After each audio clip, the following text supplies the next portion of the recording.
This audio production was made in collaboration with Audible Anarchist. The Peer Review, Issue 2, 10 Theses on Science and Radicalism. Letter from the Editor. The anarchist response to the emergence of COVID-19 put divisions in the movement into stark relief. On the one hand, many recognized its severity and the resulting need for quarantine, social distancing, and vaccination. There was a strong moral imperative to protect those who were immunocompromised, elderly, or at heightened risk, even if it meant sacrificing some personal freedoms. On the other hand, many decried the state response to the pandemic as authoritarian, the enforcement of vaccine mandates as dictatorial, and the involvement of big pharmaceutical companies in producing and marketing the vaccine as encouraging the capitalist stranglehold on health. As the writer of Anathema put it, quote, "In the name of public health, all sorts of security measures are coming together to create an authoritarian wet dream." End quote. In many cases, these are valid critiques. In the Philippines, for example, soldiers with assault rifles patrolled quarantine checkpoints during the early days of the pandemic, and the steps the Chinese Communist Party took to enforce lockdown orders can only be described as despotic.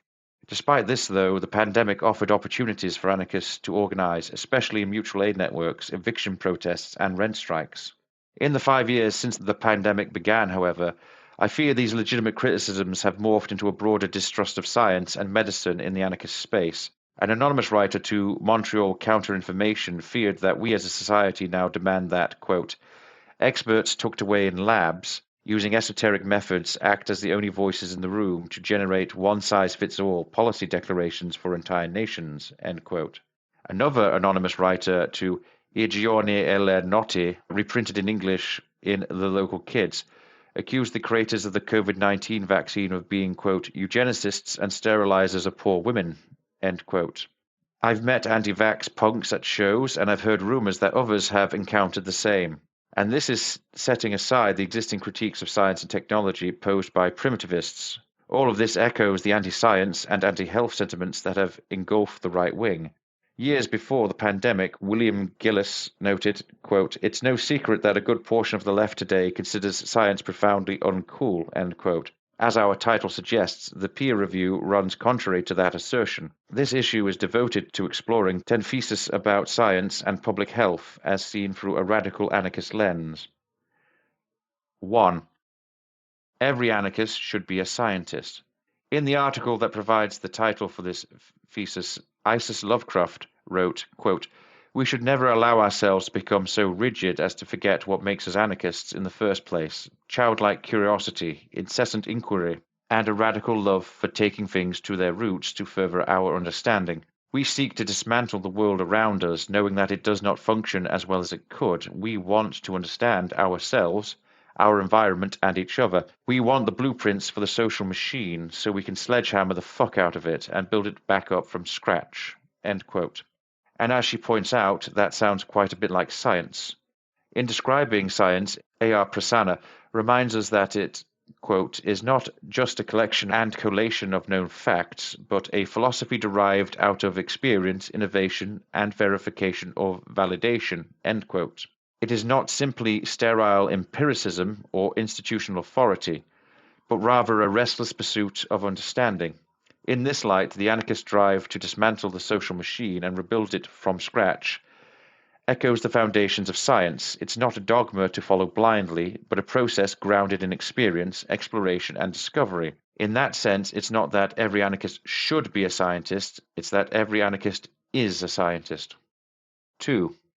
And every scientist should be an anarchist. As William Gillis wrote in the article that, similar to Lovecraft, gave this thesis its name, quote, "Control can only be achieved through disengagement and rigidity, and so any successful power structure must involve mechanisms to punish and suppress habits of inquiry," end quote. It is no secret that science, both as an area of study and a community, has its problems. Over-reliance on funding, either from private industry or from the government, places restrictions, both overt and subtle, on what can and can't be studied. It is exorbitantly expensive to publish in some of the most prestigious journals, with Nature charging authors as much as €9,500 or $10,800 for review and publication. Women, persons with disabilities, and ethnic and racial minorities are disproportionately underrepresented in STEM careers. Far from stifling scientific innovation, an anarchist society would work to resolve many of these issues. Bureaucratic inefficiencies will be reduced by dismantling and collectivizing large research organizations. The abolition of social and material hierarchies will provide underrepresented individuals greater opportunity to study science. The embrace of a community model, see Thesis 4, will prevent the accumulation of capital by the benefactors of scientific research and instead focus on what benefits specific communities the most. In short, anarchism has a plethora of solutions to offer any scientist interested in improving the existing system. 3. Science is methodical, not political. Unlike what tech billionaires will have you believe, technocracy is not the logic or inevitable result of embracing science. In the worst-case scenario, quote, those of higher knowledge status or authority experts take it upon themselves, justified by their epistemic monopoly, to both define and solve the problem for non-experts, end quote. Non-experts in this situation are expected to simply accept what the experts decide. In response, Arthur Kaplan points out that, quote, correcting that problem hardly means rejecting the input of scientific experts. Science tells us what can be done. The political task is to decide what ought to be done within the constraints and boundaries that science provides. Technocracy is a failure of democracy, not of science, and good scientists can inform the public on important issues without claiming political authority over these topics. In fact, scientists oftentimes rebel against contemporaneous political power. The Roman Inquisition burned Giordano Bruno at the stake in 1600 for arguing that the universe contained other stars and planets. Apotex, a multinational pharmaceutical company, publicly attacked Nancy Olivieri in the 1990s after her research found that one of their drugs, deferriprone, caused liver dysfunction. The German right wing was enraged by Albert Einstein's work on relativity, as well as his pacifism, which led to Nazi officials stripping him of his academic positions and publicly burning his books. While scientists can sometimes assume positions of authority, science itself is only a method of uncovering empirical facts about the world, and sometimes those facts run contrary to existing power structures. 4. Science should be done with communities, not to communities. Science is most effective when it is the product of collaboration, especially with research subjects. Historically, scientists and researchers have often treated the communities they are working with purely as sources of data, ignoring the impact their research has on the rights and well-being of the participants. The Tuskegee syphilis experiment is one of the most notorious examples. The U.S. Public Health Service spent 40 years studying the progression of syphilis in a group of impoverished black men, giving them sugar pills as treatment, and for some participants failing to inform them that they had the disease at all. Luckily, we are beginning to see signs of change. There has been a concerted push in recent decades to see communities as partners in research rather than a means to an end. Citing a long history of exploitation in research, especially among indigenous peoples, Emily Dorrickson et al. Noted in their 2024 paper, Community-Led Approaches to Research Governance, that the communities that are commonly studied have been increasingly, quote, voicing their demands for authority in the governance of research involving them, end quote. They identify 3 strategies that have been employed. 1. The development of research guidelines by community representatives. 2. Community review boards to assess the ethics of proposed research initiatives in their jurisdictions. 3. Community advisory boards that work in tandem with researchers to ensure that their cultural norms are being respected. Such governance helps to move science in a more participatory direction that ultimately has the potential to benefit both researchers and research subjects. There is certainly still much to be done, and a number of scientists doggedly refuse to abide by these practices. However, Dorkson et al.'s work, as well as the work of other clinical ethicists, shows that there are possibilities to move beyond the quasi-colonial approaches of yesteryear. 5. Bring down the lab elite, not the lab. Justin Pudor distinguishes between 3 aspects of being a scientist: Science A, Science B, and Science C. Science A, for authority, is the authoritative stance that scientists can take when discussing matters of public interest. Science B, for business, is the pragmatic day-to-day routine of being a scientist, applying for grants, trying to publish in elite journals, etc. Science C, for curiosity, is what science is supposed to be. It is the fundamental curiosity that drives scientists to try to understand the world. In his view, too, which emphasis on science B has turned science into an elitist, profit-driven enterprise, that has moved scientists further from science A and science C. He writes, quote, "Most of what scientists do is try to raise funds, generate publications in prestigious journals, find students to work on their projects, and keep up with other scientists according to these metrics. Science B operates like other sectors of capitalist society." End quote. Science must be liberated from the dictates of profit in order to return it to its intended purpose. William Gillis sees the same elitism at work. He distinguishes the scientific method from, quote, "science," end quote, with a capital S and an exclamation point, or the view that the world can be systematized, ordered, and ultimately dominated. The latter functions as a surrogate for corporate domination. Quote, "Science is how our paymasters excuse the damage our widget causes in military or economic application," end quote. He, however, sees science, with a lower case s, as fundamentally radical rather than merely an empirical pursuit. It is a search for the deepest roots of the physical universe. Scientists must remember to keep digging for the roots in order to maintain the spirit of scientific inquiry. What both writers mean, I believe, is that we can reject the parts of scientific culture that are laser-focused on attaining grant awards, abusing grad students, and kowtowing to the desires of big business. What will remain is the core characteristics of the scientific method: curiosity, hypothesis, and discovery. In short, there's no reason to throw the baby out with the bathwater. We can focus on moving science away from its dependence on corporate interests and back to its original spirit. 6. Nobody knows everything. The belief that individuals can be wholly self-sufficient is a myth. In reality, each of us has only a scattering of the skills we need to thrive in the modern age, and the pre-modern age too, for that matter. We need to rely on others to help us with the remainder.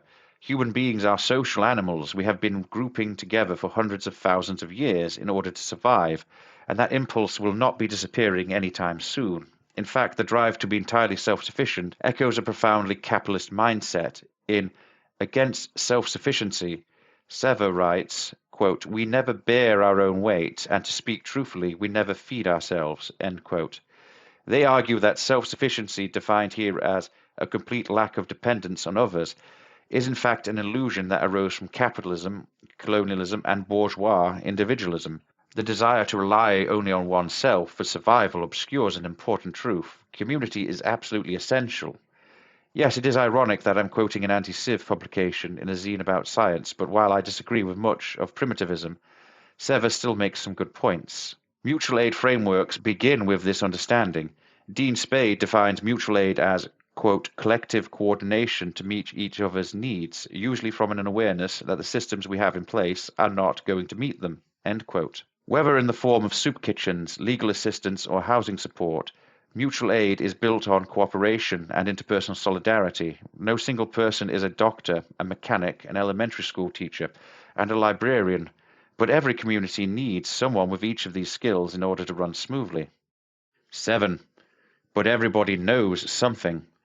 Science, when done correctly, can fit well into the concept of mutual aid. Scientists have developed a specific skill set and corpus of knowledge over lifetimes of study, and these particular competencies are useful not only in laboratories but in daily life. Prasanna, for example, writes that the scientific thought process begins with ordinary curiosity. Quote, "It is something we all see and experience in day-to-day routines, if only we stop and question after the action as to why did I do it?" End quote. Science, good science at least, doesn't require researchers to shut themselves in universities away from the world. Rather, science actually opens pathways to participate in community building. Modern capitalist societies tend to emphasize the partitioning of both individuals and knowledge into tiny, self-sealing pieces. Mutual aid models, by contrast, are built on interdependence, epistemic as well as material. We should be thinking together, not simply living together, contrary to assumptions connecting science and technocracy. Scientists should not act as infallible authorities in a society, but as contributors, trusted, yes, but also embedded in a much larger network of thinking individuals. As Prasanna further notes, science is a, quote, "continuous process with a firm beginning but never ending," end quote. The more voices that are added to the process, the better. Thus, scientific expertise can be a boon to anarchist societies rather than a detriment. Instead of seeing science as a monolithic authority, esoteric and isolated, we can see it as an essential piece for the survival of a mutually dependent community. 8. No one is healthy by themselves. Health isn't fully determined by behavior, genetic makeup, or random chance. It is profoundly shaped through our environments. The social detriments of health are well established. Working conditions, housing, social inclusion, access to medical services, and other situational factors all have a lasting effect on one's health. Similarly, infectious disease control, air and water quality, and crisis management all require community-based solutions. Thus, health is not just a biomedical issue, it is a collective condition that requires collective approaches to address. Public health, at its root, is about populations, not individuals. This community-centered orientation distinguishes it from clinical medicine, which is largely individualistic and situates one's health within the larger social fabric. As Mary Jane Schneider puts it, quote, "Whereas medicine is concerned with individual patients, public health regards the community as its patient." End quote. The COVID-19 pandemic brought this distinction to the forefront of the public's consciousness. A person's risk of becoming ill with the virus didn't depend only on their choices, but on whether others wore masks, had paid sick leave, and got vaccinated. No single person had the power to stop its spread, and this highlighted the need for population-wide interventions. 9. Health without coercion is possible. Marcus Hill connects public health with radical values in his pamphlet Fragments of an Anarchist Public Health. In his view, health politics should ultimately be driven by consensus, not structured around an authoritarian approach. Instead, a major aim of public health should be to, quote, encourage individuals to become involved in collective efforts to improve the structural determinants of their health, end quote. For Hill, a healthy society does depend on health services. However, equity and participation, values that have been emphasized in anarchist thought for almost 2 centuries, can and should be incorporated into a more inclusive public health approach. Hill points to several concrete examples of decentralized public health in action. The Zapatistas organized community-level health services among the indigenous peoples of Chiapas after the Mexican government failed to provide support, eventually founding a hospital in 1991 that runs independently of the state. The Ithaca Health Alliance in Ithaca, New York, provides interest-free loans for individuals to repay medical debt. The Gesundheit Institute, founded by Patch Adams, seeks to entirely redesign the health system in the United States by opposing market-based models of healthcare delivery. These projects have sought to make systemic changes by reshaping institutions, quote, along the lines of participatory social values, end quote. Along those lines, Hill advocates for the creation of a healthcare system built around anarcho-syndicalist concepts in which federations of local health groups collaborate to address broad issues in health. This is only one possible path to a public health that is anti-authoritarian. Ultimately, health is a commons. It is defined by whether our neighbours have care, whether our workplace is both equitable and effective, though public health has had its failures, sometimes spectacular ones, and has been host to broad abuses of power. It is nonetheless necessary to maintain our collective well-being. The key is to promote non-capitalist and non-centralized forms of public health that can work within an anarchist system. 10. Understanding comes from participation. Science is often associated with detached geniuses, corporate research, and ivory towers. There are as many different approaches to science as there are scientists. However, there are curious physicists, autodidactic engineers, radical biologists, and indigenous ecologists. It can be practiced in basements and squats just as well as it is practiced in laboratories and clinics. Rather than treating it as the enemy, I encourage anarchists to see the radical potential of science and become scientists themselves.